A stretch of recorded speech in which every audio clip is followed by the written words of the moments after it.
There is a 300-mile stretch along the coast where Texas and Louisiana meet that boasts the largest collection of petrochemical refineries and factories in the world. Many who live and work here call it Cancer Alley. Many nights we were walking through vapor clouds and you could see it. You know how a hot road looks down a long straight? Well, that's exactly what it looks like, wavy. We would complain about it, and they would pacify us by saying, well, there's no, long-term problem. You might have an immediate reaction like nausea, but that's only normal. Don't worry about it. In the living room of his house a few miles from the chemical plant where he worked for 16 years, Ray Reynolds waits out the last days of his life. He is 43 years old. Toxic neuropathy, poisoning, has spread from his nerve cells to his brain. What's the prognosis? How long do they give you? They don't. There's too many variables and there's too much unknown about it.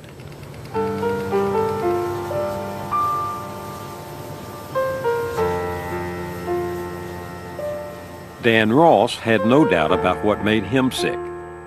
Neither does his wife of 25 years, Elaine. Went to a dance one night, and he walked in the door, and I'd never seen him before. I didn't know what his name was or anything, and he was started shooting pool with a bunch of his friends, and the friend that I was with, I told him, I said, that's who I'll spend the rest of my life with. Love at first sight? Did he think that? No. You had to. I had to persuade him. When we got married, he was still in the Air Force, and so he spent 18 months overseas. When he got back, he had an 18-month-old daughter.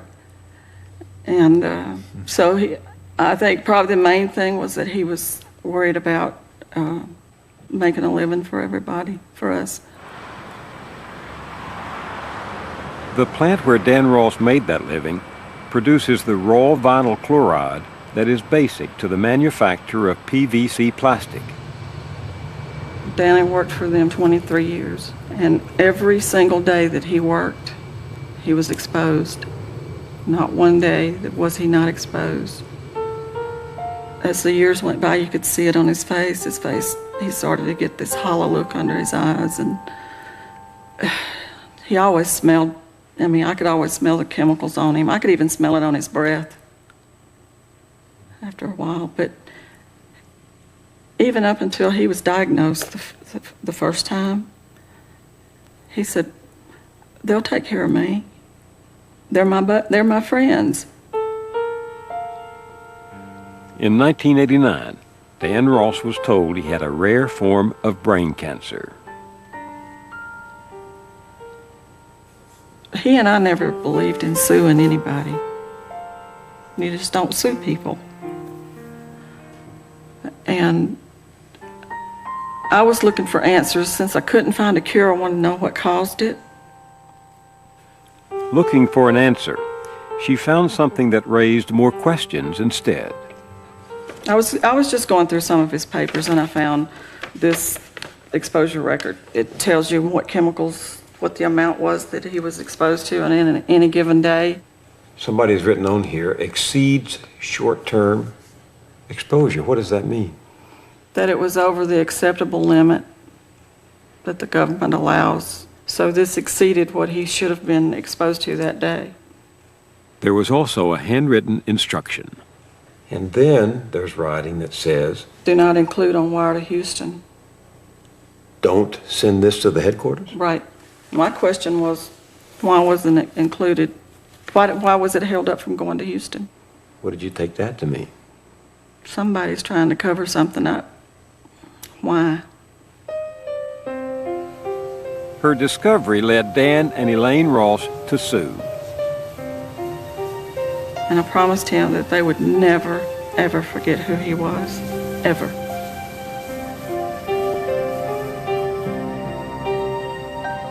And this is the result of that vow.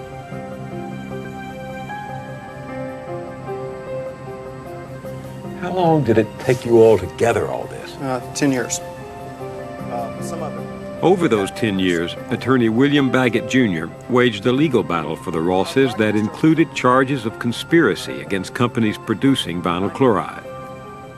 Dan's employers and most of the companies have now settled, but the long legal discovery led deeper and deeper into the inner chambers of the chemical industry and its Washington Trade Association. More than 1 million pages of documents were eventually unearthed. It's just a labyrinth you have here. In these rooms is the legacy of Dan Ross. We asked to examine the documents buried in these boxes and discovered a shocking story. It is a story we were never supposed to know, secrets that go back to the beginning of the chemical revolution. Nearly everything in our daily lives is improved by chemistry. Every day, some phase of chemistry affects each one of us. It was love at first sight. In the decade after World War II, Americans opened their arms to the wonders of chemistry. Synthetic chemicals were invented to give manufacturers new materials. Plastic. And Like plastic. other things we use in our everyday life. Better things for better living through chemistry. Pesticides like DDT were advertised as miracle chemicals that would eradicate crop pests and mosquitoes. The industry boomed.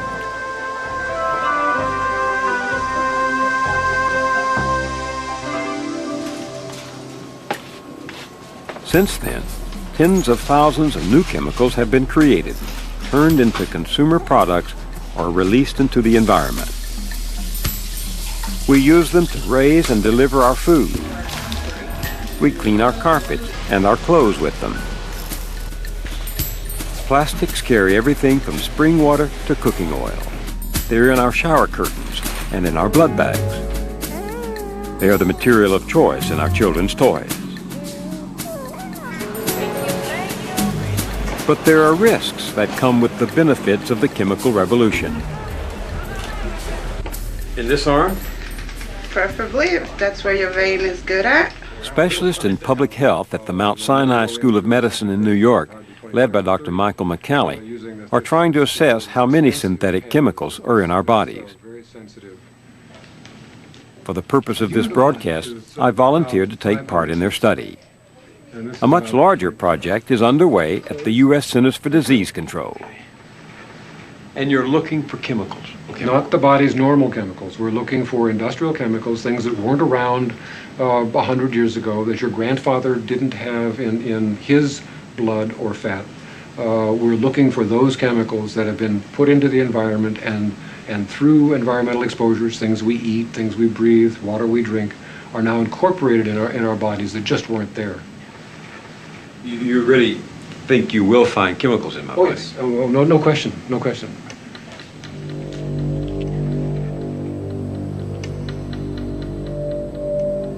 These secret documents reveal that the risks were known from the beginning. The chemical industry knew much more about its miracle products than it was telling. And one of the most toxic was vinyl chloride, the chemical Dan Ross was working with. One of the indications that they knew they should have been telling the workforce as well as the public about this is that they mark all of these documents secret, confidential. They tell each other in these documents, keep this within the company. Do not tell anybody else about this problem. And so they know this is dynamite. Gerald Markowitz and David Rossner are historians of public health in New York. They were retained by 2 law firms to study the Ross archive. They certainly never expected historians to be able to look into the inner workings of their trade association and their vinyl chloride committee meetings and the planning for their attempts to cover up and to basically obscure their role in these workers' deaths. The hidden history begins with a document from May 1959. To Director, Department of Industrial Hygiene, the B.F. Goodrich Company. We have been investigating vinyl chloride a bit. we feel quite confident that 500 parts per million is going to produce rather appreciable injury when inhaled 7 hours a day, 5 days a week for an extended period. It is early correspondence among industry medical officers who were studying the effects of working with vinyl chloride. At the time, workers were regularly exposed to at least 500 parts per million. November 24th, 1959. Intercompany correspondence, Union Carbide. An off-the-record phone call from VK Rowe gives me incomplete data on their current repeated inhalation study. Vinyl chloride monomer is more toxic than has been believed. B.F. Goodrich was one of the vinyl chloride producers in on the industry's private conversations. I started there in June. It was June the 3rd, 1955. 55. Mm-hmm. When you began, did you think the work might be dangerous? No. They told us it wasn't. The only thing we had to watch about the vinyl chloride was not to get enough of it to pass out. Fresh out of the Army, Bernard Skaggs went to work at the B.F. Goodrich plant in Louisville, Kentucky. There, vinyl chloride gas was turned into a dough-like mixture that was then dried and processed into the raw material for PVC plastic. Bernie Skaggs' job was to climb into the giant vats that spun and mixed the vinyl chloride and chip off what was left behind. Workers called it kettle crud. There was vinyl chloride everywhere. The valve, overhead valves, had charging valves over where the vinyl chloride was pumped into to the reactors. All of those leaked and dripped. Most of them dripped on the floor all the time. They said it had to be, I think they said it was 1,500 parts per million before you could smell it. Not only could you smell it, you could see it. It would get into vapor, and through the sunlight, it waves in it. You see it is all the time that way. My hands began to get sore, and they began to swell some.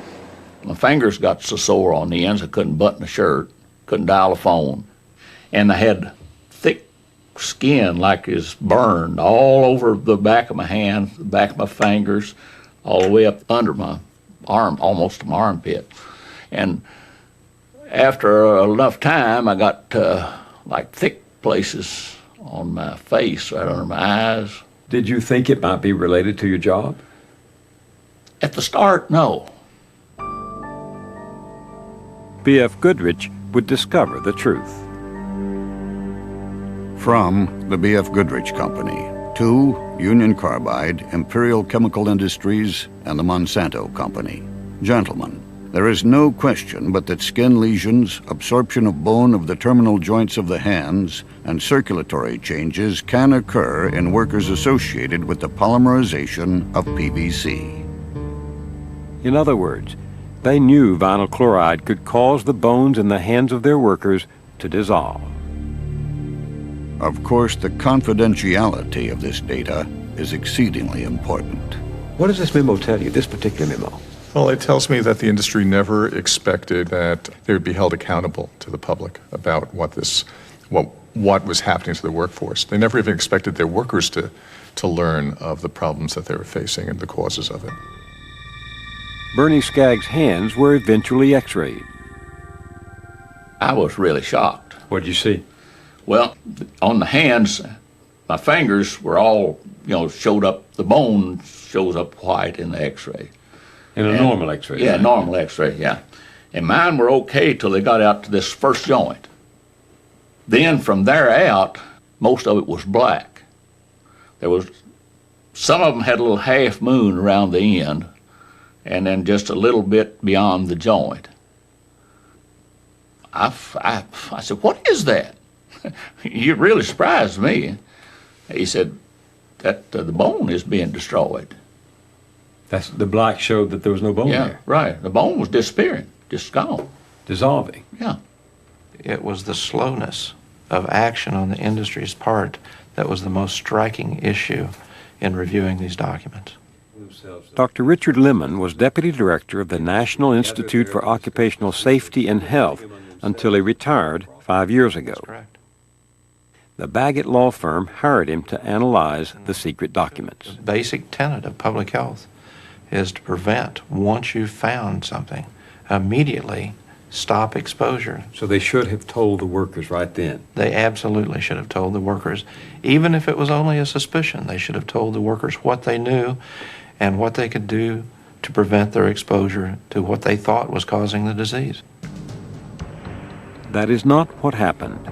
B.F. Goodrich did not tell the workers, even though its own medical consultants were reporting the truth.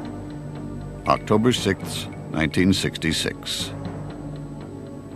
The clinical manifestations are such as to suggest the possibility of a disabling disease as a later development.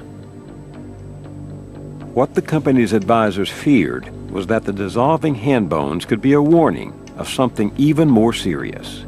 May be a systemic disease as opposed to a purely localized disease, fingers. They, Goodrich, are worried about possible long-term effect on body tissue, especially if it proves to be systemic. Systemic. You know, but what's that saying? Interpret that for a layman. Well, what that's saying is that this disease may be much beyond just the fingertips, that it could have effects on other organs in the body or other parts of the body. If all the doctor is looking for is concerns about tufts of the fingers, and has not been told in the medical literature that this might be a systemic disease, that this information is kept within the chemical industry, then that worker is going to be misdiagnosed, the worker's condition is going to get worse, and there's no telling what the effects are going to be for that worker. He could die not knowing what had killed him. Absolutely.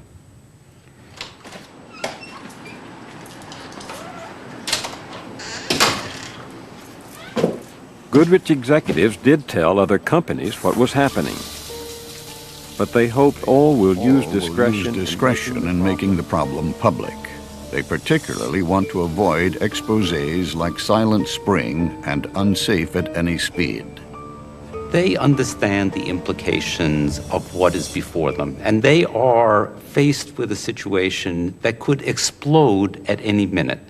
And they politically, culturally, economically. This could affect their whole industry if people feel that this plastic could represent a real hazard to the workforce. And if it could present a hazard to the workforce, people are going to wonder, consumers are going to wonder, what is the impact that it could have for me?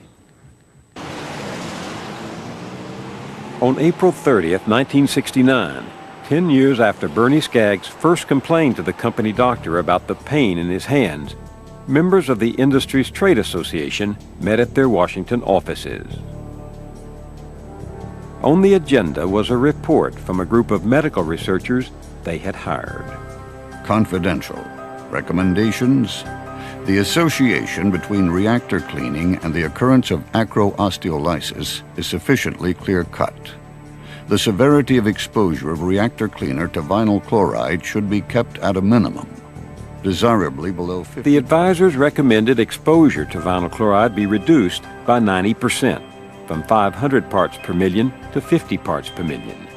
But the Occupational Health Committee rejected the recommendation. A motion to accept the report as submitted was defeated by a vote of 7-3. Instead, they changed the report.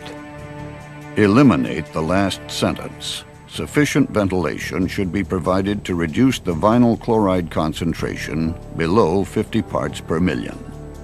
What's stunning to me is that at this meeting were representing the companies many people with MDs behind their name. MD the chairman, MD the vice chairman, MD, MD, MD, MD, MD, MD, and they were among those voting against the researchers who had said we've got a problem here. Well, I think that reflects who the medical doctor's patient really was. Was their patient the workers in the plant, or were they representing their employer? This is a fundamental problem that we've had in public health for a long time, and that is, who's more important? Is it the chemical being produced, or is it the human being that's producing the chemical? For 10 years, the bones in his fingers were disappearing. In that time, the industry never told him what it knew. Bernie Skaggs was kept in the dark until a few months ago when we handed him one of the secret documents. There it is in black and white. You want to read it? Yeah. There is no question but that skin lesions, absorption of bone of the terminal joints of the hands, and circulatory changes can occur in workers associated with polymerization of PVC. That was describing the condition you had. Right. At the same time, they were resisting anything. But they didn't say they knew anything. They didn't, and that bothers me. Yeah. Well, to think that they'd be this dishonest with me after all of these years, and I put 37.5 years in that place, and that they could be dishonest enough not to even ever admit to me that what they did and what they had was what caused my problem. Then there's another. Well, let me read this. The consultant said this may be a systemic disease as opposed to purely. This is first I'd heard of this. I didn't know that. The company did a good job of, I guess I'd call it brainwashing. They actually told us, and they told us this, that this vinyl chloride won't hurt you. What do you think when you look at all these documents? Makes me more bitter than I was.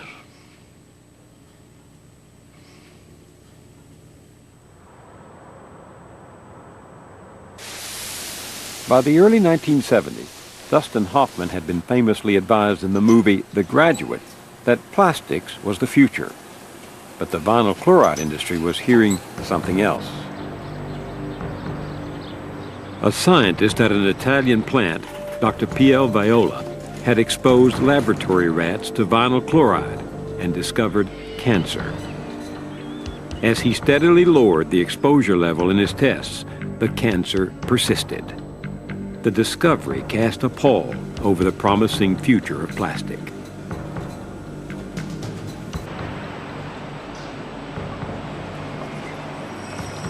On November 16, 1971, the men from 20 vinyl chloride producing companies gathered at the Hotel Washington to discuss the bad news.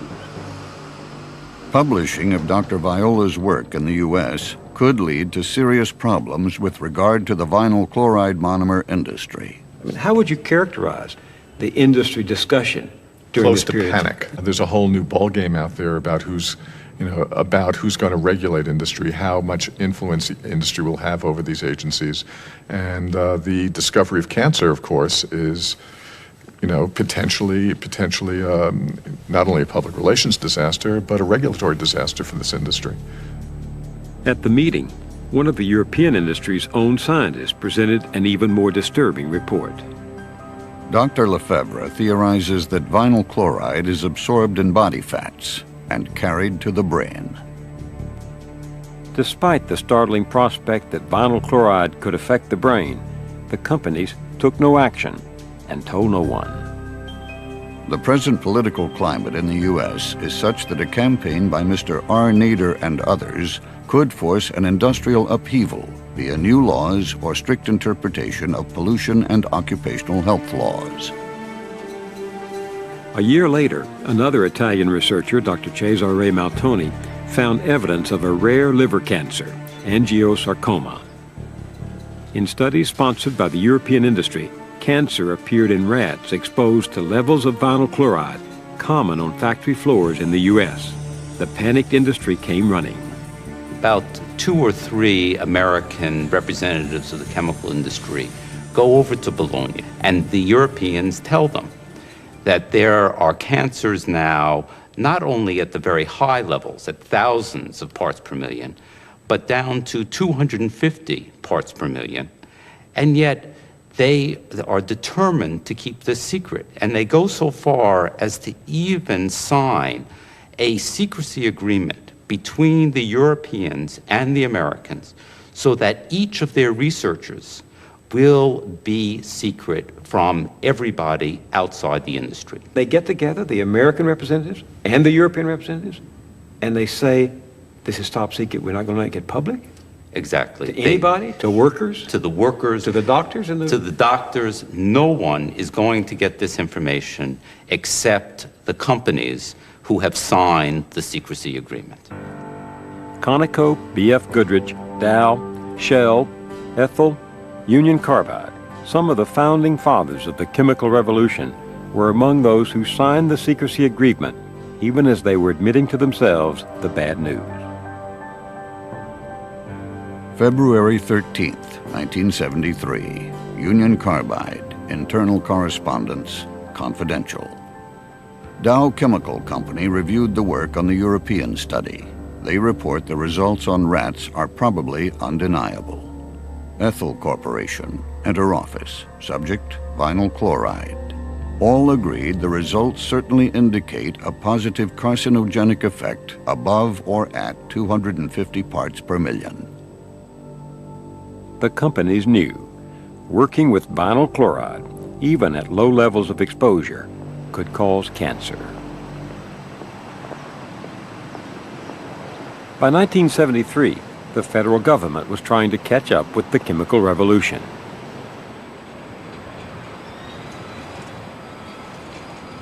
A new agency, the National Institute for Occupational Safety and Health, NIOSH, published an official request seeking all health and safety information regarding vinyl chloride.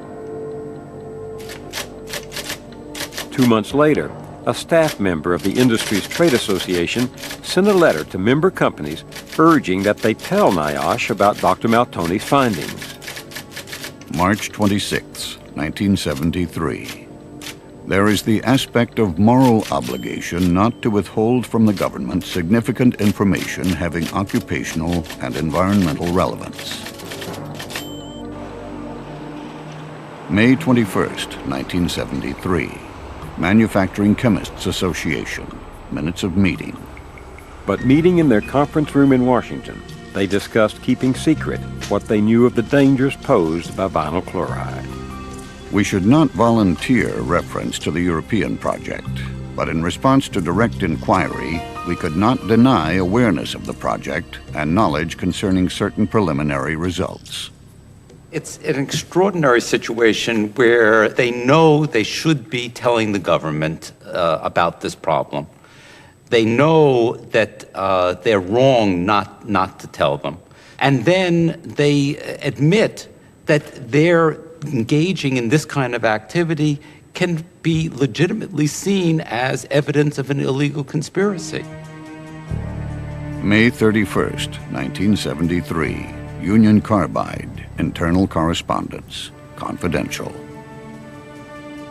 A Union Carbide executive reported to corporate headquarters that if the March letter admitting knowledge of Maltoni's work ever became public, it could be construed as evidence of an illegal conspiracy by industry if the information were not made public or at least made available to the government. You kind of avoid as a historian the idea that there are conspiracies or that there are people planning the world in a certain way. You just try to avoid that because it seems too unreal and too frightening in its implications.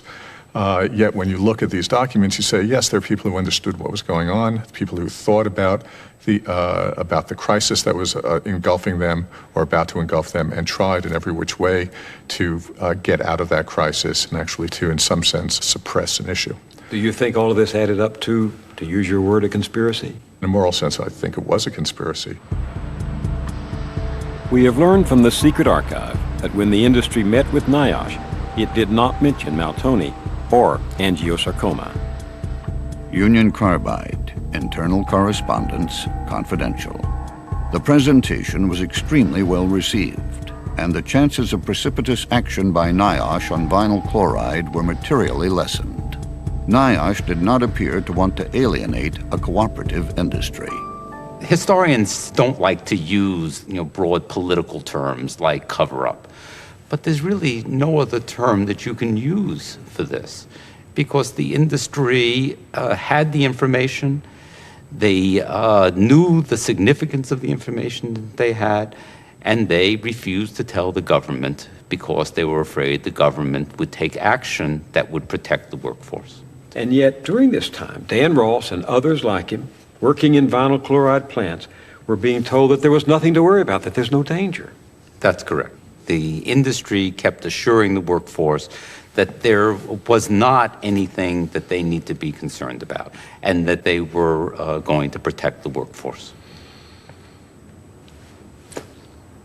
But they didn't.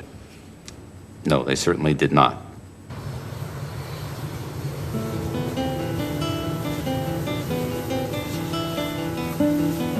The companies involved were among those producing more than 5 billion pounds of vinyl chloride every year, and they were expanding. In 1967, one of them, Conoco, was finishing construction of a new complex in Lake Charles, Louisiana.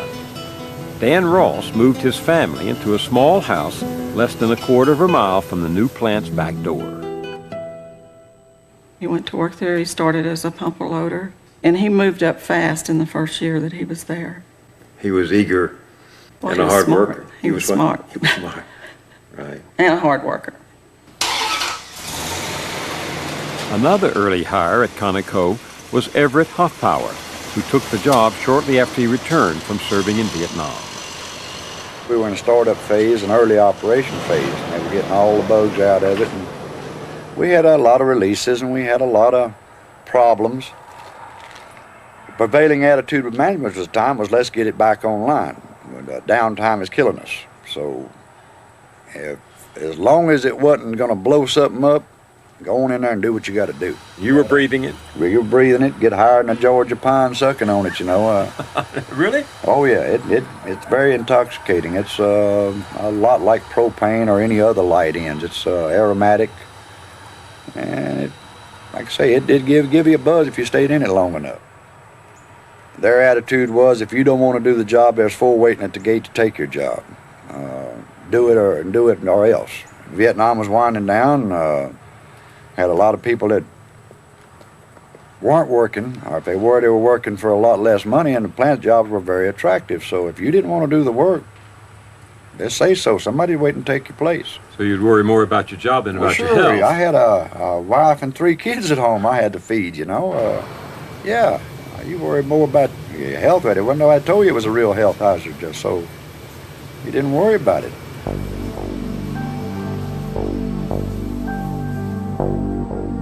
But the companies were worried. December 14th, 1971, Ad Hoc Planning Group for Vinyl Chloride Research. To counter the damaging information from the European animal studies, the industry commissioned a confidential study of its own workers that it planned to use in its defense. The need to be able to assure the employees of the industry that management was concerned for and diligent in seeking the information necessary to protect their health. The need to develop data useful in defense of the industry against invalid claims for injury for alleged occupational or community exposure. They're telling the scientists, this is what we want. They're giving them the money to do the research, and the scientists know that in the end, they've got to come up with something that is approximate to what their funders are interested in. In other words, they were saying to the epidemiologists, the researchers, the scientists, here's the end we want, produce the science to get us there. That's right. When research is conducted in that way, then where you're trying to protect the industry rather than give the industry the information it needs to protect the workforce and the public, the process of science is absolutely corrupted. Good science is to design a study that will determine whether or not there is an effect from the exposure to the chemical. And you should design that study with the greatest amount of power, the greatest amount of ability to detect whether or not there is an effect. Therefore, you should study those workers that are most directly exposed and eliminate workers that don't have exposure. That was not done. Go to the pool of affected workers, not the pool of workers who might be on the margin of the process. Absolutely. They didn't do that. They included workers in their study that were probably not ever exposed to vinyl chloride. So if you bring in secretaries and managers or people out driving trucks, you're diluting the impact of your study. Absolutely. And you can't get a true result when you do something like that. The researchers were restricted to studying employment records and death certificates. They did not interview the workers themselves. They were, from their perspective, a terrible bind. They wanted the information to know if the workers had suffered any injury as a result of exposure to vinyl chloride. But they didn't want to tell the workers that they might have been exposed to vinyl chloride and that there was a danger in that exposure. So they didn't want to even alert the workers in any form through these surveys that they might have had a problem that they should investigate themselves, that they should consult with their doctors about, that they should be worried about. The confidential documents reveal other efforts that affected the outcome. October 15th, 1973, Vinyl Chloride Epidemiological Study, Progress Report. Several companies have indicated that they do not wish their terminated employees to be contacted directly. If you have workers that have left employment, they may have left because they were sick. They may have left because they had had some reason to leave, and excluding them from the study gives you a very biased result. The companies also worried that if researchers contacted the families of workers who had died, someone might get suspicious. This becomes even more complicated when one seeks information from relatives of past employees who have subsequently died. In other words, we need the information, but at what risk? This is how I think we as historians are looking at it. If you keep that knowledge secret, if you keep the causes secret, if you keep the information secret for long enough, workers will die of other things, they'll vanish from the workforce, they'll go on to other places, they'll retire and die of diseases that may or may not be directly linked to the experience in the workplace. How are lay people like me, citizens, supposed to decide what is good and what is bad science? That's hard. It's real hard. Science is easy to manipulate. In the end, the industry got a report that said what it wanted. Lake Charles, Louisiana, PPG Vista. Study after study has confirmed there is no evidence that vinyl affects human health. Not for workers in the industry, not for people living near vinyl-related manufacturing facilities, not for those who use the hundreds of vinyl consumer and industrial products. So workers like Dan Ross were not told while they were getting sick. He came home from work one day and he was taking off his boots and socks, and I looked at his feet. The whole top of them were burned. Now he had on safety boots, steel-toed, and the whole top of his feet were red, where the chemicals had gone through his boot, through his socks, onto his feet, and burned them, both feet. You knew the chemicals had caused that? I mean, oh yeah, there's no doubt in his mind that because he'd been standing in something, I don't remember what it was, but I said, my God, what was it that goes through leather, steel-toed boots and your socks to do that? You know, don't get in it again, whatever it was, don't get in it again.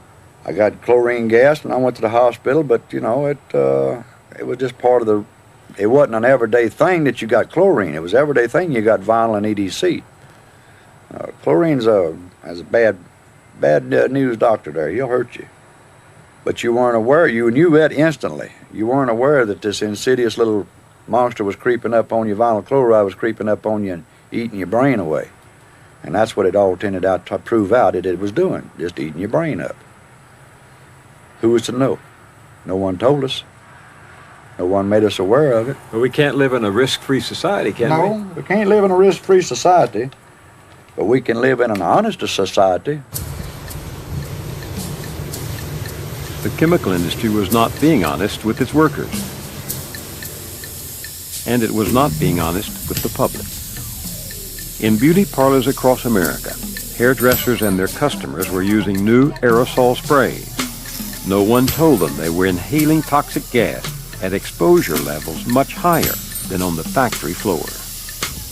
Vinyl chloride is a gas, and it's used as a propellant in hairsprays, in deodorants at that time, in a whole slew of pesticides and other cans that are propelling chemicals out into the environment.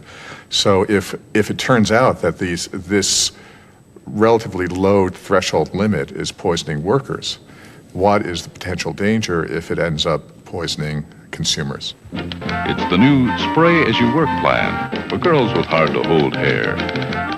Once again, buried in the documents is the truth the industry kept hidden. March 24th, 1969. B.F. Goodrich Chemical Company. Subject, some new information. Calculations have been made to show the concentration of propellant in a typical small hairdresser's room. All of this suggests that beauty operators may be exposed to concentrations of vinyl chloride monomer equal to or greater than the level in our polys.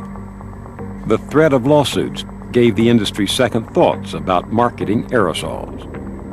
Union Carbide, internal correspondence, confidential. If vinyl chloride proves to be hazardous to health, a producing company's liability to its employees is limited by various workmen's compensation laws. A company selling vinyl chloride as an aerosol propellant, however, has essentially unlimited liability to the entire U.S. population.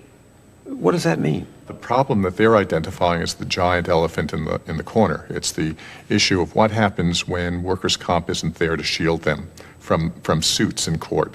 What happens if people who are not covered by workers' comp suddenly get exposed to vinyl chloride and begin to sue them for damages to their health? Unlimited liability? Unlimited liability. Millions and millions of women, of workers, of people exposed to monomer in all sorts of forms.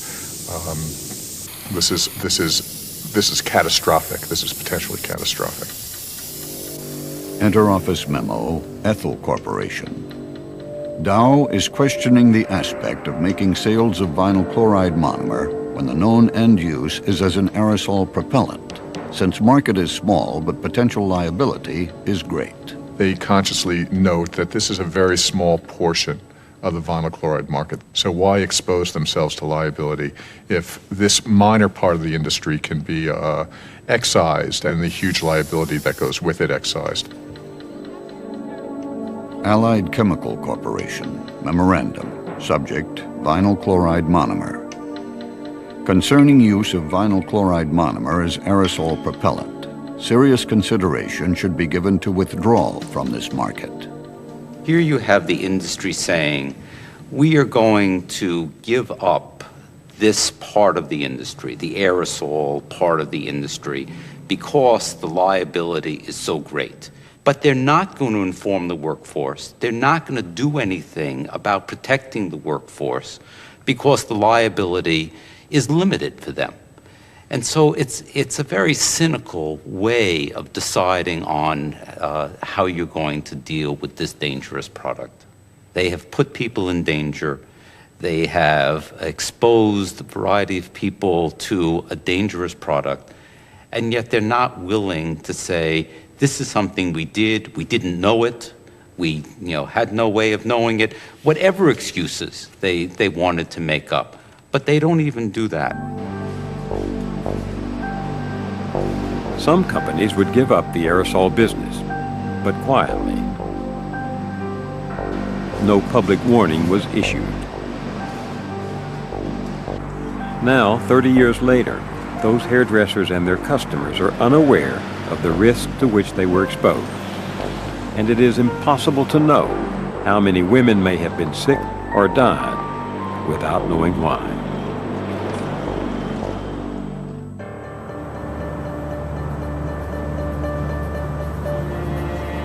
"1974. B.F. Goodrich announced that 4 workers at its Louisville, Kentucky vinyl chloride plant had died from angiosarcoma, the rare liver cancer uncovered by Dr. Maltoni. A link to their jobs could not be denied. But neither workers nor the public knew that the companies had kept from them the clear connection between the chemical and the cancer. My test came back bad, and I'm only 26 years old. A couple young kids, it really scares you. When news of the 4 deaths broke, 270 employees were tested. Blood abnormalities showed up in 55 of them. 50% of the guys I worked with in the late 50s aren't around now, and that's a 20-year period. I've been there 20 and a half years. It just kind of upsets me and my wife, naturally, and my mother. And it's, I know it's a problem. It's just, what do you do? The company provided no answers. But experts like Dr. Irving Selikoff, the country's leading specialist in occupational disease, rushed to Louisville. Have you found anything besides cancer vinyl chloride might cause, or have you all looked for anything besides cancer? The liver can be affected even besides cancer. Scarring can occur in the liver, fibrosis. The blood vessels can break, the veins can break, and you can get a fatal hemorrhage even. Once you have found that a man has this cancer caused from vinyl chloride, will you be able to cure it? The answer is no. At this moment, we do not know how to cure angiosarcoma. My opinion is, if the liver thing had not come to forefront, I don't think they would have ever admitted anything. If those guys hadn't died? If they hadn't died, I'm thinking about those people that I knew that died needlessly. I'm the fortunate one. I've lived through it. I've survived it. Some of them were cut off in their youth. I mean, they were young people. 9 months later, over the objections of industry, the government ordered workplace exposure to vinyl chloride reduced to 1 part per million.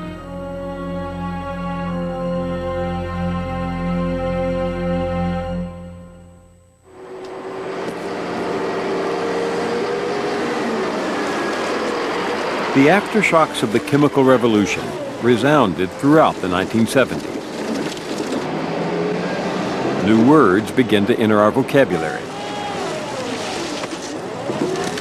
In Missouri, oil contaminated with dioxin had been sprayed on the dirt streets of a small working-class town. When floodwaters spread the poison everywhere, the entire population was evacuated.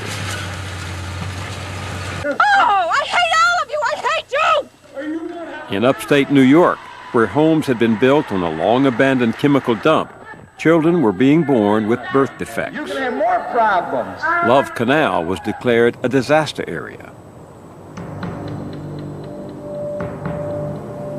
Scientists searching for PCBs found them everywhere, in the mud of lakes and rivers, in birds and fish, and so up into the food chain. They showed up in cow's milk in Indiana and mother's milk in New York. These modern poisons were not only widespread, but long-lasting.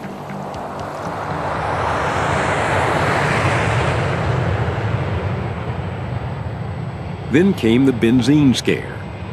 Although it was known to be toxic, its use in gasoline helped fuel the American economy. But as evidence mounted connecting benzene to leukemia, the Occupational Safety and Health Administration, OSHA, ordered that workplace exposure be lowered to 1 part per million, a regulation the industry, then producing 11 billion pounds a year, would challenge. It's almost inevitable that when a chemical becomes part of the political process, that its regulation is going to be delayed. A chemical that has no commercial value is easy to regulate.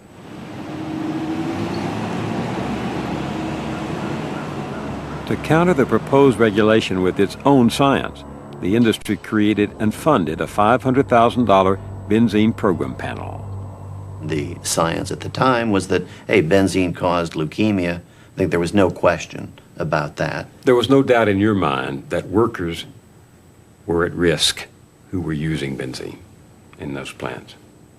There was no doubt at all. I think in most scientists that I spoke with, I think the only ones that had a contrary view were some scientists that represented the industry. Again, the documents reveal that just as with vinyl chloride, the industry's own medical officers had known of benzene's toxicity for a very long time. Here's an internal memo from 1958, 43 years ago, from Esso Oil's Medical Research Division. I mean, this came out of their own medical center. Quote, most authorities agree the only level which can be considered absolutely safe for prolonged exposure is 0. What does that say to you? Well, you know, there's certainly information that the medical department has. And that information, you know, is not being conveyed to the workers, and that information is not being used to modify behavior by the company. Instead of changing its behavior, the petrochemical industry turned to the courts to stop the regulation. The companies argued that reducing exposure to benzene would be too costly. October 11th, 1977. We assert that there is no evidence that leukemia has resulted from exposure to benzene at the current concentration limits. The new and lower limitation on exposure would represent an intolerable misallocation of economic resources. The Fifth Circuit Court of Appeals in New Orleans, in America's petrochemical heartland, ruled that the government had not proved the danger to humans to be great enough to justify the cost to industry. The victory propelled an offensive directed by the now renamed Chemical Manufacturers Association. September 1979, a summary of progress presented to the Board of Directors. Gentlemen, this is a campaign that has the dimension and detail of a war. This is war, not a battle. The dollars expended on offense are token compared to future costs. The rewards are the court decisions we have won, the regulations that have been modified, made more cost-effective, or just dropped. The future holds more of the same. The companies had their battle plan in place when trouble erupted over a little-known pesticide produced by Dow, Occidental, and Shell called DBCP. I worked in the DBCP unit itself, manufacturing the chemical. And now, after telling me that I shouldn't worry about anything out there because it can't hurt me, and now to find out that I'm sterile from it, their answer was, well, don't worry about that because you can always adopt children. Talking among themselves, workers had figured out that many of them could not have children. Company officials claimed there was no pattern and no evidence, even though newly ordered tests proved disturbing.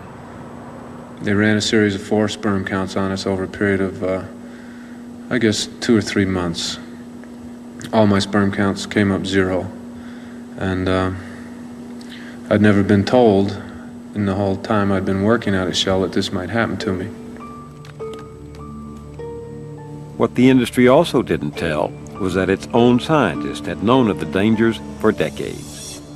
Dow Chemical Company Biochemical Research Laboratory, July 23, 1958. Testicular atrophy may result from prolonged repeated exposure. A tentative hygiene standard of 1 part per million is suggested. Dow had treated the report as internal and confidential, did not reduce exposure to DBCP, and did not tell the truth.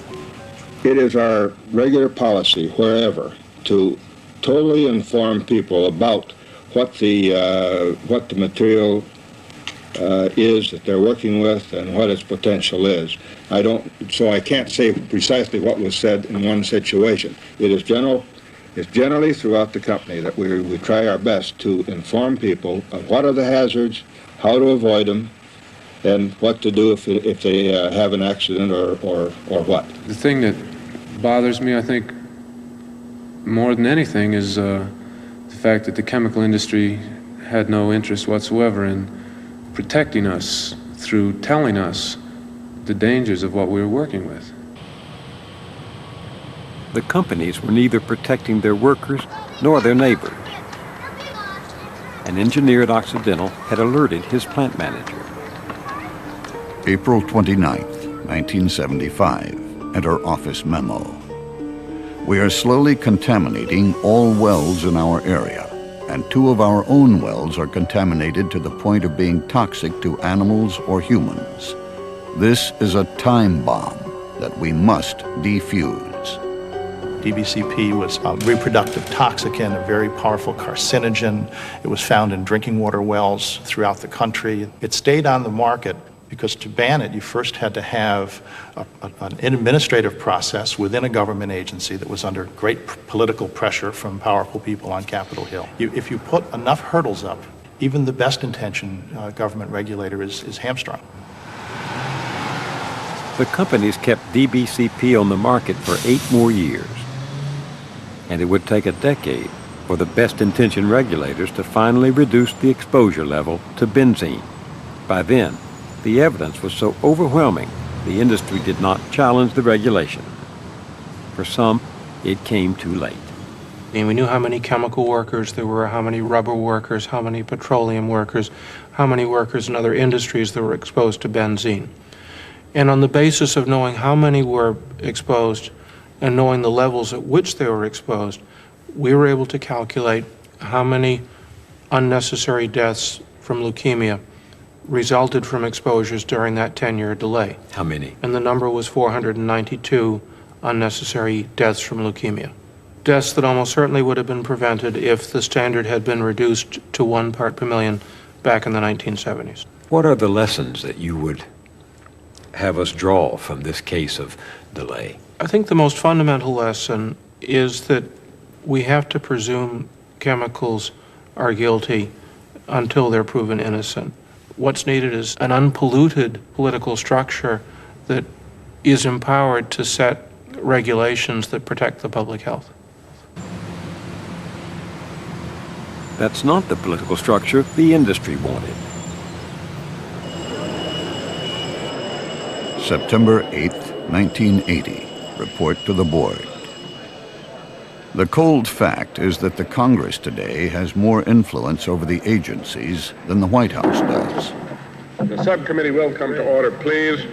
For even our best friends in Congress, there's a limit to how long they'll support us if the public's against us. The industry's gotten away with murder. You know, that's why they don't move forward.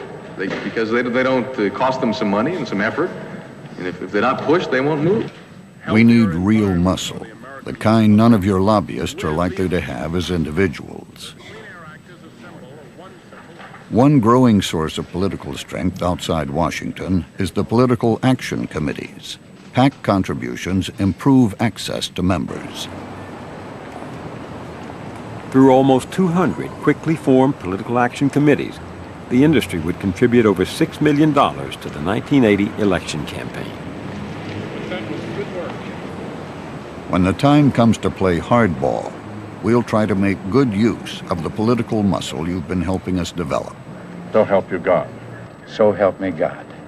Now, I congratulate you, sir. Ronald Reagan was petrochemical's favorite presidential candidate. And 4 of the top 5 Senate recipients of the industry's largesse were Republican challengers who defeated incumbents.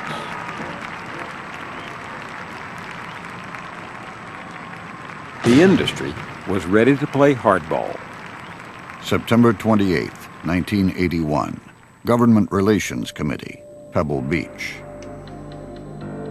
The committee believes that the new climate in Washington is more reasoned and responsive. The election of the Reagan administration appears to have produced changes which bode well for our industry. The Reagan team asked business for a wish list of actions that could be completed within the first 100 days. In less than a third of that time, the new president signed an executive order that transformed the battle over the safety of chemicals. Changes for the better. President Reagan directed EPA to delay proposing or finalizing regulations until it could be determined that they were cost-effective and necessary. A prime target was the one law intended to give the Environmental Protection Agency broad authority to regulate toxic chemicals, the Toxic Substances Control Act, TSCA. The whole theory of TSCA was that we're not going to keep waiting until we can count the bodies in the street. We're going to do some preliminary steps early on, catch the problems in the laboratory, get rid of them, identify the really bad actors, take some steps to reduce exposures, to find substitutes for these. That was the theory. It just in practice has never worked. Case in point, a class of chemicals known as phthalates. In 1980, the National Cancer Institute had determined that one phthalate, DEHP, caused cancer in animals. By the time the Reagan administration came to town, the Chemical Manufacturers Association was already spending hundreds of thousands of dollars on efforts to thwart any regulation. We must arm ourselves with cost calculations for alternate environmental control strategies, and we must feed that information to EPA as early as possible. Industry representatives and attorneys met 3 times with the number 2 man at the EPA. No environmental or consumer organizations were invited or informed. Jacqueline Warren was one of those closed out. We weren't really there to say, we represent another point of view on this that you should hear before you decide to go along with what the industry might be proposing, since their interest is much narrower. They're interested in their bottom line, their stockholders, their product, and they're not as interested at all in what the potential health or safety or environmental effect of the exposure to this might be. In fact, they'd rather keep that quiet if they can. Although phthalates are widely used in common products from shower curtains to children's toys, the EPA announced it would take no action to either ban or limit the uses. We refer to it as the Toxic Substances Conversation Act because they built in obstacle after obstacle and process after process where it is virtually impossible to get a known high-risk chemical off the market. There's been very few chemicals that have been actually banned because of their health risks.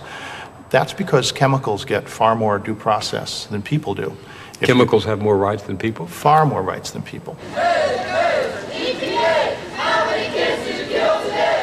The public protested that the Environmental Protection Agency had become a captive agency. What the public protested, the industry celebrated. January 11th, 1982, CMA Board of Directors, Grand Ballroom, Arizona Biltmore. Just 10 days ago, TSCA celebrated its 5th birthday. The first 5 years of TSCA have seen numerous rules proposed by the agency. To date, we have seen none of these types of rules finalized. In terms of what we thought TSCA was going to mean, we haven't made a big dent in getting tested the very large number of chemicals that are all over the environment and to which people are exposed to all the time, and for which there are some data already available to suggest that they may be harmful. We're still having to wait until the actual harm appears and then try to do something about it. Who's in charge of the process now? The industry. Regulating itself? They're in charge of doing that. The government's supposed to, but the industry has so much control through the lobbying efforts that they actually, indeed, do control it themselves. To this day, almost 25 years after the Toxic Substances Control Act was enacted, only 5 types of chemicals out of thousands have been banned under the law.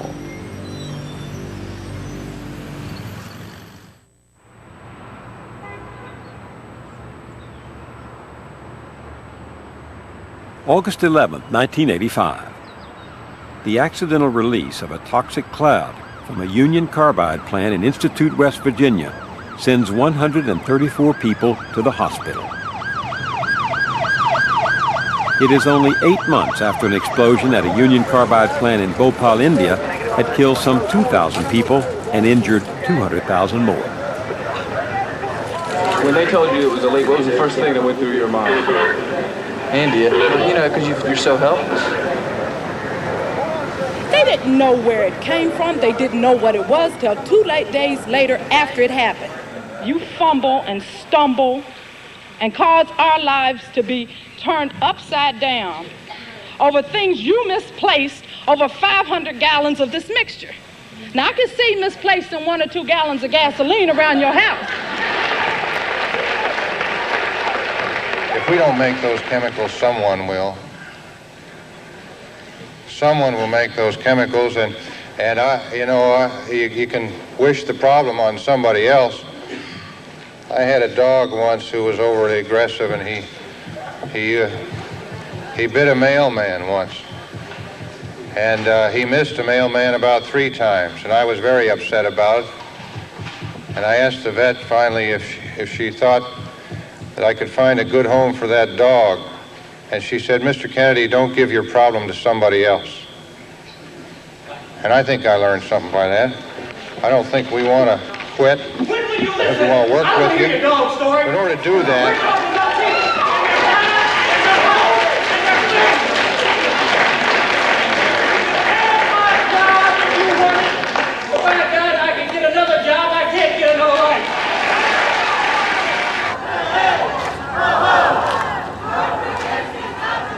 Accidents were but one symptom of our coexistence with industrial chemicals. In the late 1980s, people began to agitate for the right to know more about the chemicals that they and their children were being exposed to. I don't think we should be afraid anymore about talking about controls on the chemical industry. These are private companies, Carbide, DuPont, FMC, all of them, whose day-to-day decisions in those corporate boardrooms are affecting our lives, our children's lives, and the future generations. What about cleaning up the industry? Stop the leaks, for Christ's sake! Don't kill me. Let's do something. In California, they did do something. In 1986, citizens themselves rounded up enough signatures to put the Safe Drinking Water and Toxic Enforcement Act, Proposition 65, on the California ballot. With Prop 65, if you're a manufacturer of a chemical and you're exposing my family to a health hazard in a consumer product, in the workplace, in the air, in the water, you have to warn me. And that makes a big difference because the public then doesn't buy the product, and it shifts the burden to the company. You were really turning the system of regulation upside down. Yes, it turned the entire system on its head, and that's why the chemical industry and agriculture and others in California fought the law so hard. Once again, we have learned from the secret documents how industry planned to fight. June 4th, 1986, California Toxics Initiative. A campaign fund of $5 million has been targeted, with a broad coalition of industry and agricultural interests having been formed to finance and manage the campaign. A total of $150,000 is needed by June 25th for fundraising, research, and advertising. An additional $650,000 payable during July, August, or September. Well, I always knew there were resources against us. I actually was unaware of the amount, and that actually surprises me that there was quite that high level of dollars, and that was a lot of money then, to oppose Prop 65. But the industry had been caught short. Its money came too late. On Election Day, California's right to know proposition passed overwhelmingly. What the voters were saying is that we don't trust the government to protect us any longer from chemicals that cause cancer or birth defects or other harm. Give us the information, tell us when we're at risk, we'll protect ourselves. That was the basic message. And if you fail to do that, then you, a chemical company or a grower or others, can be fined up to $5,000 per day per person that isn't warned. Prop 65 put the fear of God in the chemical companies. It had never been there before. Afraid of aroused public opinion, the companies vowed never to be caught short again. June 3, 1987. Board of Directors meeting, Chemical Manufacturers Association, State Toxics Initiatives. Development of a funding plan which would include an industry-wide pledge of resources, company by company, pre-authorization to commit the funds to individual state campaigns. Does that surprise you? Well, it helps me understand why they were able to marshal their forces so quickly in Ohio and from so far across the country. The idea that they were ready for it and committed. But you didn't know about this? No, I didn't know about that till just now. Sandy Buchanan heads Ohio Citizen Action, the group which took the lead in getting a right-to-know initiative on the Ohio ballot in 1992. Though you didn't know it at the time, I assume you were up against a lot of that money? We were up against about at least 4.8 million of it. 4.8 million. That was the final spending on the actual ballot campaign. By the industry? By the industry in Ohio. They definitely spent more money than that, though, because at every stage of the process, through the legislature and others, they brought us to court. They tried to challenge the legality of our petitions. So the industry spent $4.8 million on the ballot. And how much did you spend in trying to pass it? About $150,000. I'd say you were outspent. About 50 to 1 or so, yeah. For the companies, the dollars spent to defeat the initiative were insurance against the greater loss of being held accountable. If they can't be held liable, if the tools that citizens or workers can use to try to defend themselves are taken away, then you can protect the bottom line of a corporation. It would cost them money if people knew. It would absolutely cost them money. No state right-to-know initiative has passed since 1986. And 2 years ago, industry persuaded Congress to roll back a major right-to-know provision in the Clean Air Act.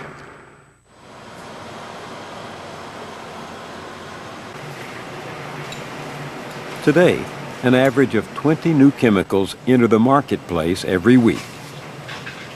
We don't know much about them. And we don't know what they might be doing to us. Back at the Mount Sinai School of Medicine, Dr. Michael McCallie was ready to tell me if residues of the chemical revolution had been found in my blood. So what's the news? We tested for 150 different industrial chemicals, and you have 84 of those 150. Wow. 84? 84. If you had tested me 60 years ago when I was 6 years old, would you have found those chemicals? No. No, with one exception. What's that? Lead.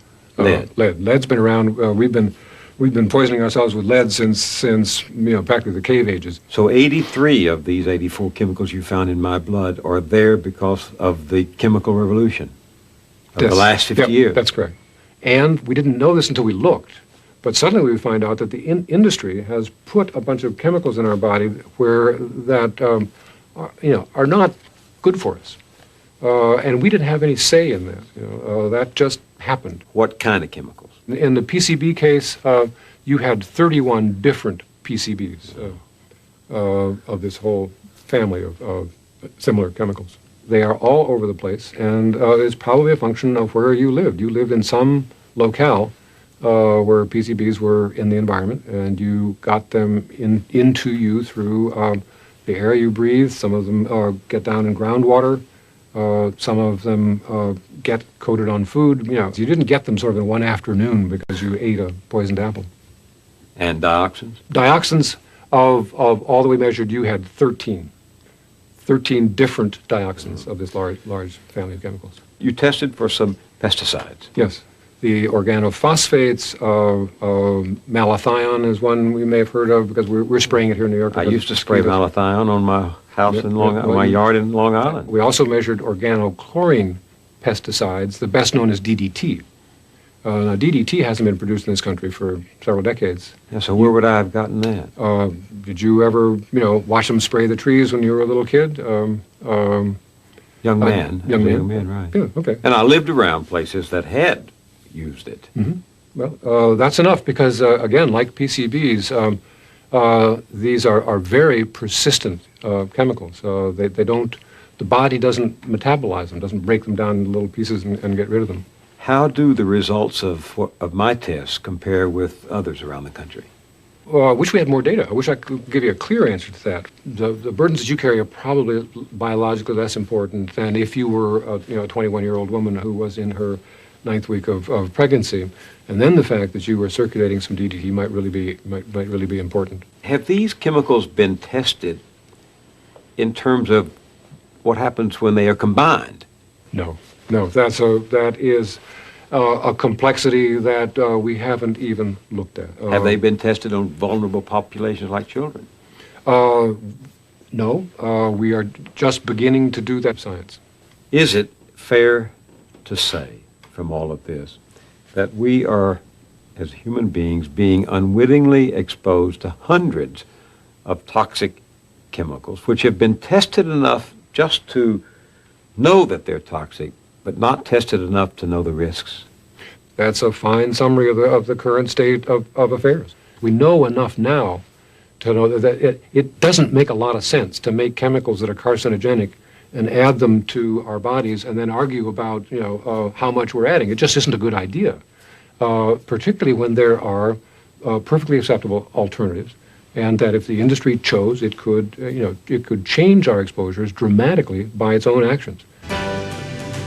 For 125 years, 3 years ago, on the eve of Earth Day, the Chemical Manufacturers Association promised that its member companies would begin to voluntarily test 100 chemicals a year at an estimated cost of $26 million. Our vision is that we will be highly valued by society for our leadership, for the benefits of our products, and for the responsible and ethical way in which we conduct our business. It's as simple as that. Today, we are still waiting for the results of even one of those tests. During those 3 years, the industry poured more than $33 million into the election campaigns of friendly politicians.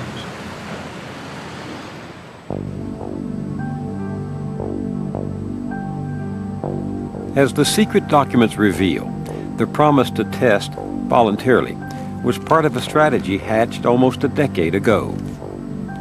September 15, 1992.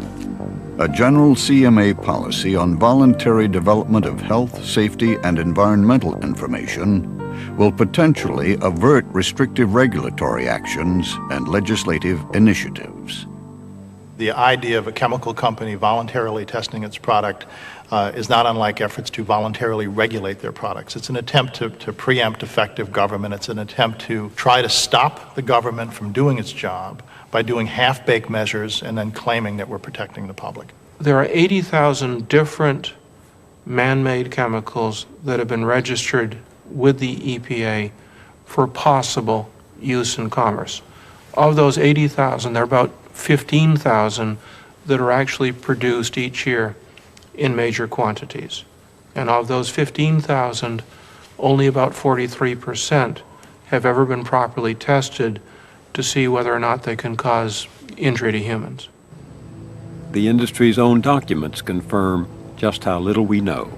Meeting of the CMA Board of Directors, Pebble Beach. Report of Health Effects Committee. The chemical industry has contended that while a few substances pose a real risk to human health when sufficient exposure occurs, the vast majority of chemicals do not pose any substantial threat to health. However, the problem is very little data exists to broadly respond to the public's perception and the charges of our opponents. That is worth repeating. The problem is very little data exists. In other words, the industry itself acknowledged it could not prove the majority of chemicals safe.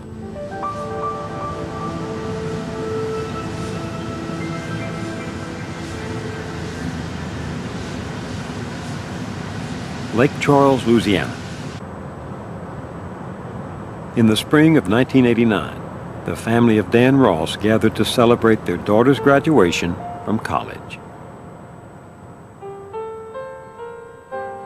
He was always the kind of man that wore denim denim shirts, denim pants. And he, in fact, he got downright indignant if we tried to make him dress up. We thought that was what was wrong with him, you know. He had complained about having a headache that day. And Robin told him, that's our daughter, she said, Daddy, you're not wearing that to my graduation, you're wearing a suit. We assumed that the look on his face was that he was mad at all of us and was going to let us remember it forever, you know. And we laughed at him and teased him about it, but afterwards, the headache didn't go away. Several days later, a CAT scan revealed brain cancer. In the last words he was able to speak, Dan Ross told his wife, "Mama, they killed me." You start watching them die one piece at a time, you know. It's like, okay, he's blind today, he can't, you know, but he can still hear. He can still swallow if I put something in his mouth. But he like lost the use of one of his arms, you know, and then the next day it'll be another arm, the other arm, and the next day it would be one leg. And then he couldn't hear anymore. The hardest part was when he couldn't speak anymore.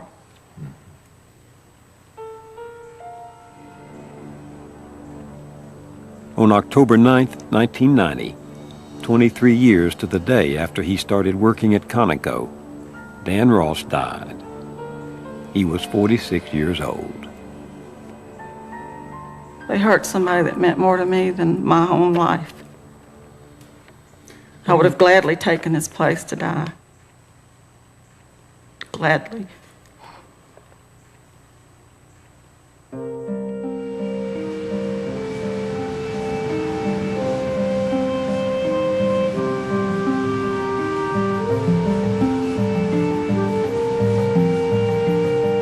Half a century into the chemical revolution, there's a lot we don't know about the tens of thousands of chemicals all around us.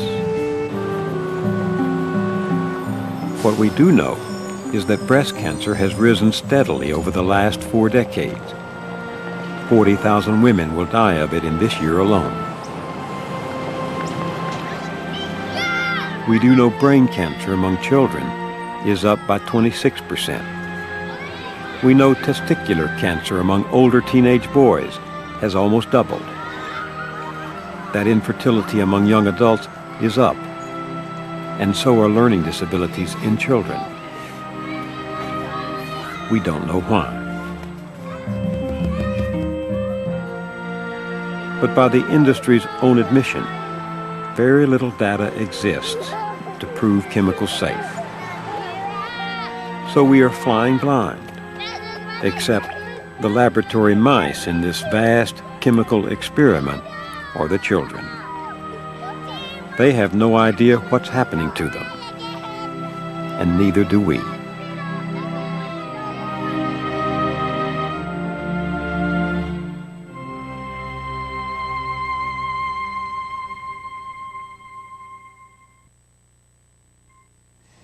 Now we want to discuss some of the public policy issues raised by what we've seen.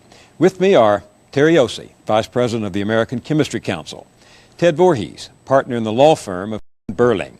He represents the Chemical Trade Association in the Ross case; Ken Cook, President of the Environmental Working Group. As a matter of disclosure, the foundation I serve made a small grant to Mr. Cook's organization a few years ago, but I didn't meet him until a couple of 3 weeks ago. And Dr. Phil Landrigan, a pediatrician and chairman of preventive medicine at Mount Sinai School of Medicine. Mr. Ossie, thank you very much for coming. Thank you.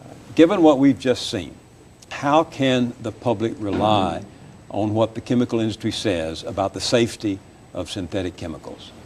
Thank you, Mr. Moyers. If I were a member of the viewing audience tonight, I would be very troubled and anguished if I thought that the information presented during the preceding 90 minutes represented a complete and accurate account of the story. It does not. For nearly 2 years, this program has been in preparation. At no time during that 2-year period have representatives of this program contacted our industry, asked us for information, or provided an opportunity for us to appear on the 90-minute segment. We believe that it's a sad day in American journalism when two sides of the story can't be told, when accuracy and balance are not featured in the broadcast. It's our intention, in the limited amount of time that we have available this evening, to correct some of the errors that we found in the broadcast, but also to present a more complete picture of who this industry does and what it represents and the benefit it delivers for the American people. How can, turning to your question, Mr. Moyers, how can the American people be reassured that the products that develop are safe for the intended uses? We test our products and we report that information to the government. There are 9,000 chemical products on the marketplace today. They have been researched, they have been tested, and that information has been disclosed. We do not do this information alone. We work with some of the finest universities in the United States, people at Harvard, the University of California system, University of Massachusetts, independent researchers with world-class reputations. We have a major partnership with one of this nation's leading environmental groups, Environmental Defense. And through that partnership, we are disclosing information on those test results, no matter what they show. So I believe this commitment to openness and transparency, to working together, to identify information needs, and to disclose this to the public is the path to greater confidence in the products we make. Mr. Cook, you want to talk about Well, it's interesting that you raised the question of testing, as I was struck by so many images in this program. One of the images was that of the x-rays of these vinyl workers who you had in your industry, medical doctors examining without telling them why they were examining them. Their fingers dissolving, and this new program you're describing, the symbol of it is two hands holding a globe. I don't think I'll ever be able to look at the logo for your program without thinking of those vinyl workers and their dissolving finger bones. As for testing, one of the things that was striking about Bill's results, as I was thinking about it, was just how little is known about the products of your industry showing up in people. Do you, for all your testing you're saying is being done, do you have any idea how many of the products of your industry, all your companies, it's a good bit more than 9,000, do you know how many show up in people? Have you even tested for that? Let us respond to some of the issues you're raising. You don't want to answer? So you're Mr. testing? Moyers is going to respond to the issues that Mr. Cook is before we raising. do- I think the viewers deserve our correction of some statements. Right, I'll return to him just for a minute, but how thoroughly are these chemicals tested before they come on the market? They are tested using the best scientific methods available, and they are tested not only for their potential hazard, but when we test a product, when we submit that information to the government, we are using standards set by our government, but also international standards. We are applying the best laboratory practices that have been defined by the scientific community. We don't do this work in isolation. And when we develop a product, we have margins of safety so that whatever potential effects there may be, we develop those products so that they ensure safety many times below where there could ever be an effect. Subsequent legislation has ratified that approach that we have taken for many years. But this is legislation that you have opposed. I mean, your own documents show, whether it's the Clean Air Act, the Clean Water Act, the Safe Drinking Water Act, straight on through. You can read the documents now for the first time that you've never made public before. And it's quite clear that every time there's an attempt to tighten regulation on your industry, protect citizens, communities from air pollution, water pollution, your own documents show how you've opposed that. Let me bring Mr. Voorhees in on this. Thank you. And let me say that I have met Mrs. Ross, and I have a tremendous amount of sympathy for her situation, having lost her husband to brain cancer. At a human level, I have sympathy.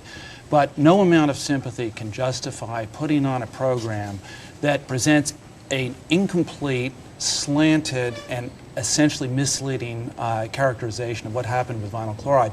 And to take Ken's example of the hands as the first of a couple of examples, let me give. The show tells the viewer that this hand problem appeared in the mid-1960s and that it was treated as confidential and secret by the industry.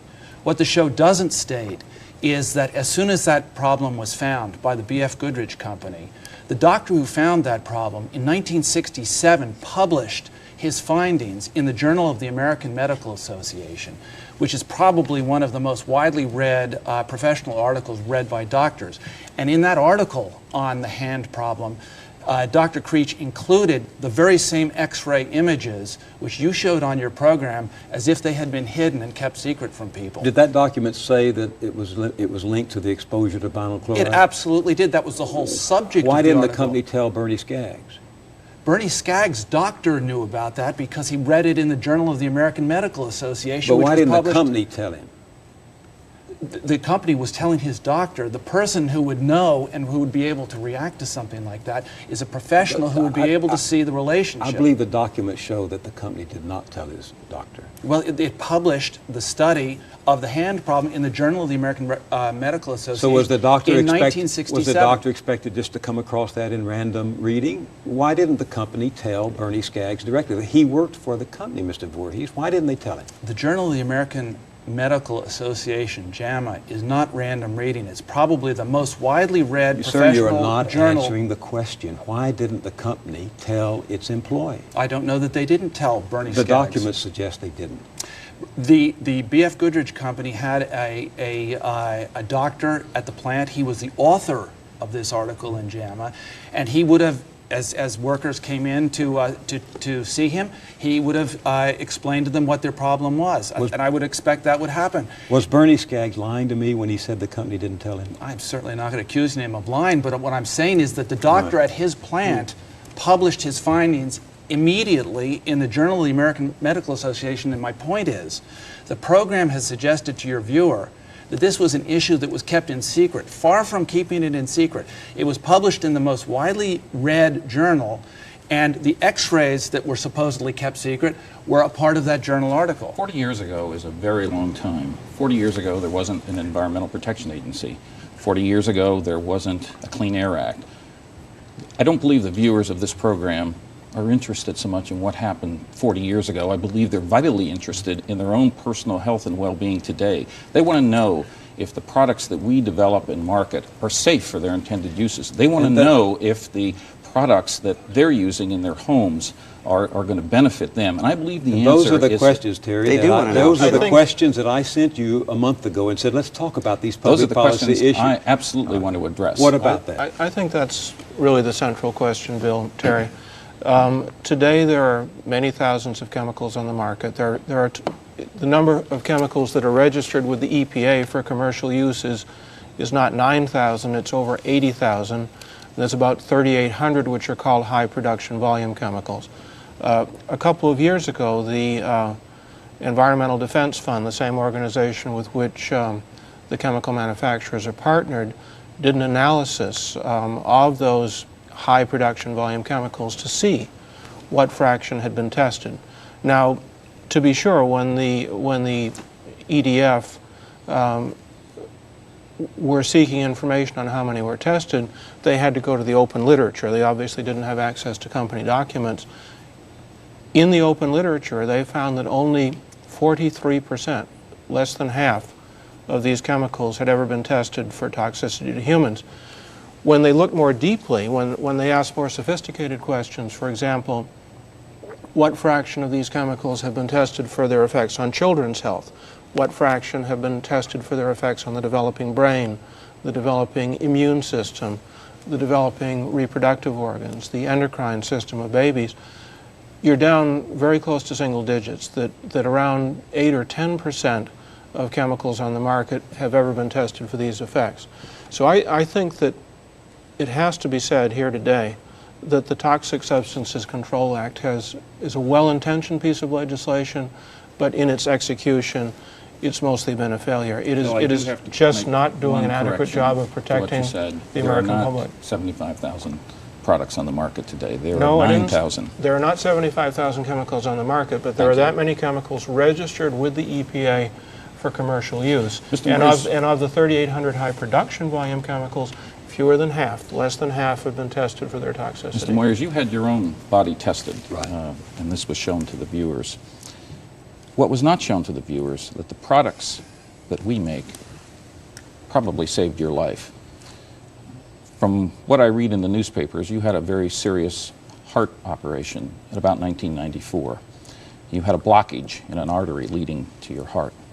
When your doctors discovered this problem and advised you and provided the professional counseling and expertise that made it possible for you to recover to the robust man that you are today, they were using our products. They diagnosed Aren't you your sorry problem. about that now? I mean, don't you wish that? I'm delighted you're here. You look very healthy. They diagnosed your problem using technologies that we helped develop.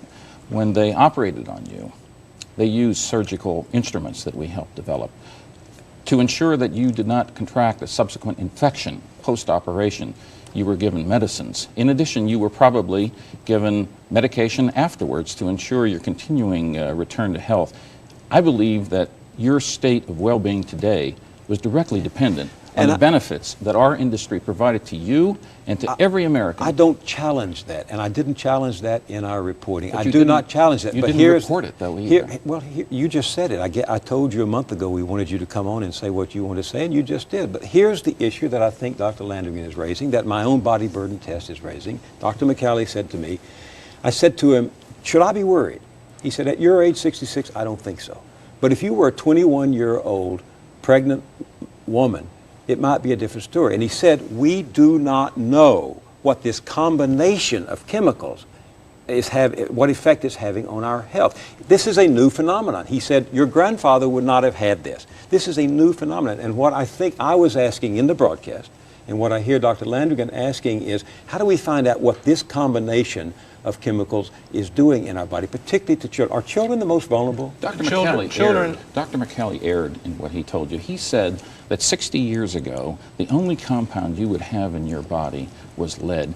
60 years ago, American cities look like an industrial wasteland. They look like what Russia or China or Eastern Europe looks like today. 60 years ago, there were no pollution controls on industry or any other major products. 60 years ago, the area that I come from, Western Pennsylvania, people had to wear 2 shirts to go to work, one to wear outside, one to wear inside. Better living through chemistry. I acknowledge that. We all acknowledge that. I would, as an environmentalist, I'll defend your industry, but the thing that surprises me. Thank you. I'll take that compliment. Let's go back to the vinyl story.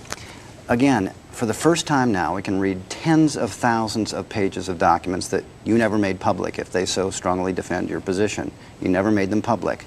Now that they are public, one of the striking things about me is how you're hiding your light under a bushel basket when it comes to inventiveness. Those documents clearly show, again and again and again, that your industry worried that if vinyl chloride standards were tightened, it would be the end of the industry. Companies would go bankrupt. They say this. They could not continue to operate. None of them did go bankrupt when it went from 500 parts per million down to 1. They all did fine. In fact, they made money. And I think what I respond to when you make that point is, yes, there are many ways in which chemicals make a difference in our lives. But there are also ways in which we can find safer alternatives. And in most cases, the fastest way to those alternatives is to put pressure on the industry beyond what you feel now to move you in that direction. You don't go rapidly on your own, and that's been shown time and again. 3 months ago. Can I respond to this? Because he's referred to the vinyl chloride story and the litigation. And I would say it would be fair for the viewer to think that the program was about concealment and secrecy. And what the viewer was not shown was that in each of the episodes that you portrayed in the program, where you would show a document that says confidential or secret, what you failed to do was to show that shortly after that document was prepared, a study was published. For example, I'll just give you a few examples. The Viola study in 1970, the first Italian researcher who found some signs of carcinogenity in laboratory animal experiments. And you showed a document that said this could potentially be problematic and should be confidential. What you didn't say is that Viola's study on that subject was published in 1970, the next year after the confidential document. So the point is that when research was being done on these very subjects, research on initially on laboratory animals, that the research was published, and there was not one reference in that whole program to the published articles that followed each of these incidents that are referred to in the program. To me, that's a very misleading presentation. 3 months ago. Let me just answer, Mr. Voorhees. For one thing, it was because that Dr. Viola was going to publish his findings, that the Chemical Association meeting took place to discuss what to do about it. And I was really astonished, Mr. Voorhees, in the materials you sent us before the broadcast, which we examined thoroughly. You were very selective in what you gave us. You did not include in there the documents that show how the industry did not want to talk about Dr. Maltoni's research and made plans not to disclose that to NIOSH, even though NIOSH, the government agency, had asked for that information to be volunteered. And your industry did not do that. The documents make it clear that they did not talk about Dr. Maltoni's argument. But that's the past. I would love to come back to this issue of, look, the people out there watching, they're saying, you know, we know our lives are better because of chemistry, but we also know that pediatricians and physicians like Dr. Landrigan are saying, we don't know what this new combination is doing to us. So what is the question? What are the issues? I think that's the, excuse me, Terry, I think the issue, Bill, is that this is not something of the past. Many of the chemicals, for example, that were tested last week in that CDC report that was released to the nation on the 21st of March are chemicals that reside only... That was the Center for Disease Control, right? The Center for Disease Control in Atlanta, that's right. Many of the chemicals for which they tested, for example, the pesticide products, are relatively short-lived chemicals. Those are chemicals, when they get into the body of a child, only stay there for a matter of weeks or at most a month or two, and then they're gone. So the chemicals that were measured by CDC in Americans are chemicals where the exposures are taking place today.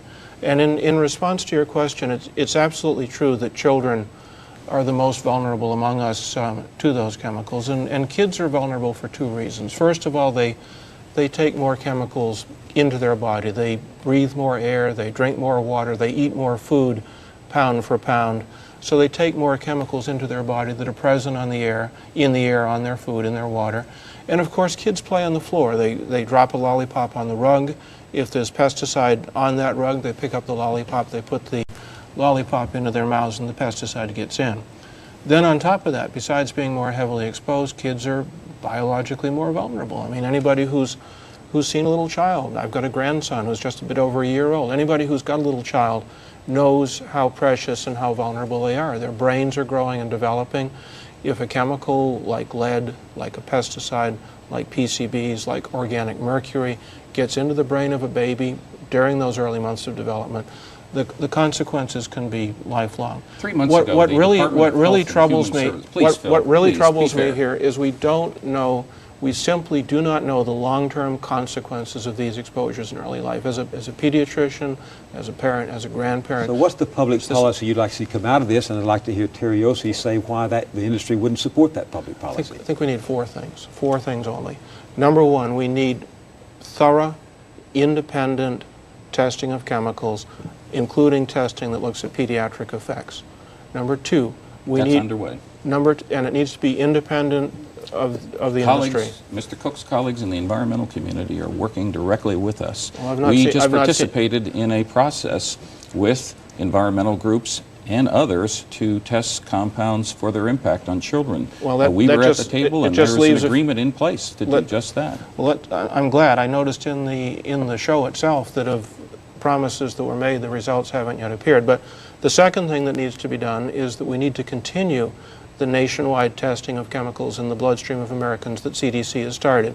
CDC, I understand. We support that objective. And that's good. That's good. We think the CDC report, which, by the way, used technology that we helped develop. Those analytical methods that were used in your body and used in the recent CDC report are an outgrowth of our commitment to science to improve better analytical detection techniques. And so we support CDC's continued efforts to learn more about the health status of the American people. Excellent. Number three, I think that we need to work together, and this might actually be an area where the chemical industry and the environmental community and the academic community can work together. This is to support a national right-to-know initiative. For this nation, we ought to have the national equivalent of the Proposition 65 law that they have in California. Everybody in this country ought to be able to get good, accurate, unbiased information on every product they buy in the stores. And fourthly, on the final need that I think we have to have in this country is we need to have a more efficient, more effective, process than we do today to get toxic chemicals off the market to replace them with safer chemicals. That's what America's kids need. Two comments. One is Dr. Landrigan does raise the issue of what is the health status of children. 3 months ago, the Department of Health and Human Services, which includes the Center of Disease Control, issued a report. Let me read you a sentence in the very first paragraph of that report. We've made life better for our children. The Department of Health and Human Services, like the CDC, looks at the broad spectrum of issues that could potentially affect children's health. And there's some very good news to report. There are record child immunization rates. There's a decline in youth drug use and smoking. There's a decline in teenage mothers giving birth. There's a decline in infant mortality. But even beyond children, cancer rates are down. Cancer death rates are down, cancer incidence rates are up, Terry. But that's an artifact of better reporting, Phil. No, it's not an an artifact. In addition, life expectancy rates in this country, we are living better and healthier. Not only because of the products we make, but because people are being more sensible in terms of how they live and how they behave. The facts don't support. Some of what you're saying is true, but it's very selective. I'm quoting the CDC, Phil. You're quoting part of a 30-page CDC report. Cancer death rates are down, but the number of new cases of cancer in children is up. I don't know why they're up, but since 1972, which is when we began to keep national records in this country, we have experienced a 41% increase in the incidence of brain cancer, the number of cases of brain cancer per 1,000 children. That is not a reporting artifact. We weren't missing 40% of brain cancers 30 years ago when I started my pediatric career. We just weren't. In young men, 15 to 30, there has been a 68% increase in the incidence of testicular cancer. Now, you're quite right. American children today live longer. They live longer because we have conquered most of the infectious diseases in this country. But asthma, the rates of asthma have doubled. What do you think are the principal health risks to children today? To some extent, they do come from environmental factors, but domestic violence. Oh, the principal cause domestic of violence, hospitalization tobacco in American use, children is lack asthma. of access to health care, a number of Are other those factors. not involuntary? But chemicals in our food and chemicals in our toys are not something that people ask for. I mean, they just happen, as you said, I think, or McCallie said in the interview, suddenly we've got all these chemicals in These our are body. products that have been very carefully scrutinized by the scientific community, by government agencies, and as a result, Phil made let me just make one point, if I may, Ken. One point I want to make. Phil made the point that we need to take compounds off the market. That has been tried in many countries, and disaster has resulted. The nation of Peru stopped chlorinating its water supply. Chlorine is one of our major products. What happened after that event? A cholera epidemic broke out, and over 10,000 people in Peru and Latin America lost their life. And in this country, we took tetraethyl lead out of gasoline, and Americans' blood lead levels have declined 90%. That ought to be done in this country. There are 10 to 25 million people perishing because of the lack of drinking water supply. In this country, over the vigorous objection of the Ethyl Corporation, we removed tetraethyl lead from gasoline. The average blood lead level of American children has declined by 90%. And the average IQ of American babies has increased by 3 points. You and I were on the same side of that debate when I served as an official of the Environmental Protection Agency. When you were at EPA. When I was at EPA. Yeah, but the companies you and I were on represent the now same weren't. side of that debate, and we still are. What was this, Ken? The companies you represent weren't. And that's the point. If you look at these documents, which we now have, and let me just put in a plug, ewg.org, you can read 40,000 pages of them going back to 1945 And we will now. correct those in AboutTradeSecrets.org. What's your website? Everybody's got a website. Yeah, ours is About Trade Secrets. That's one word, AboutTradeSecrets.org. And yours is? ChildEnvironment.org. Covington Burling? Well, we have a law firm website, but I'm not sure if people What would be is interested your in website? that. pbs.org.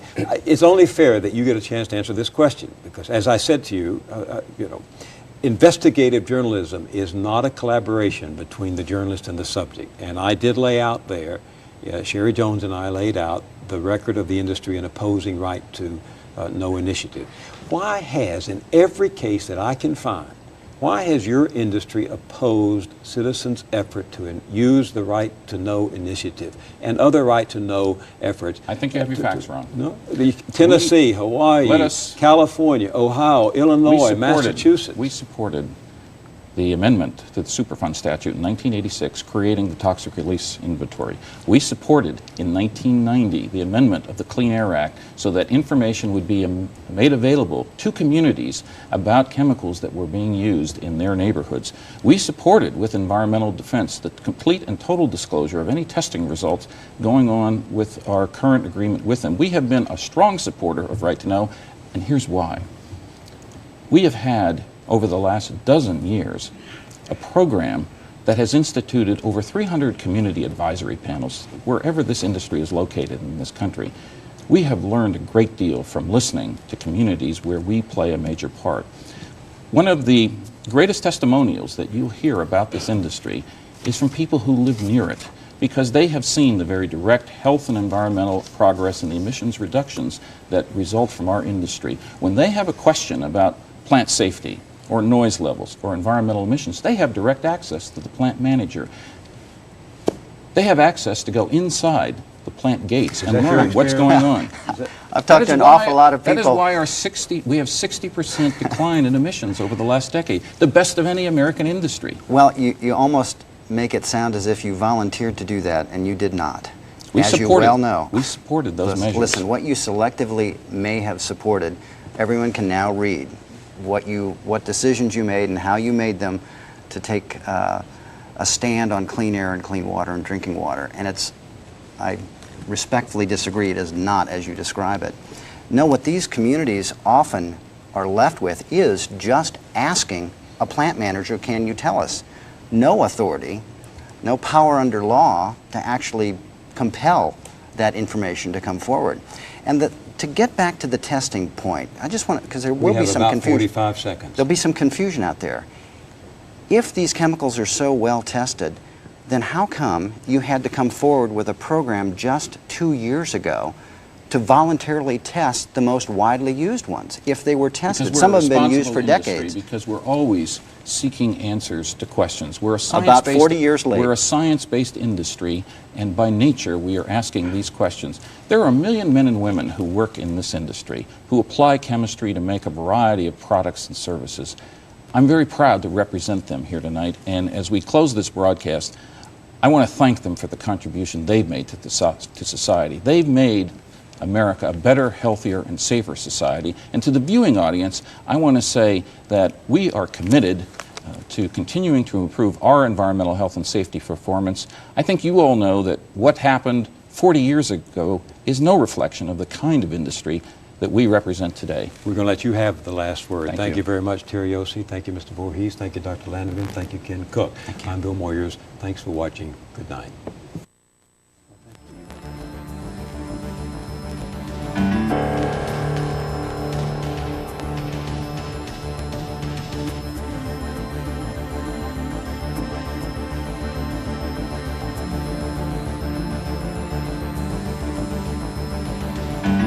Trade Secrets goes in-depth at PBS Online.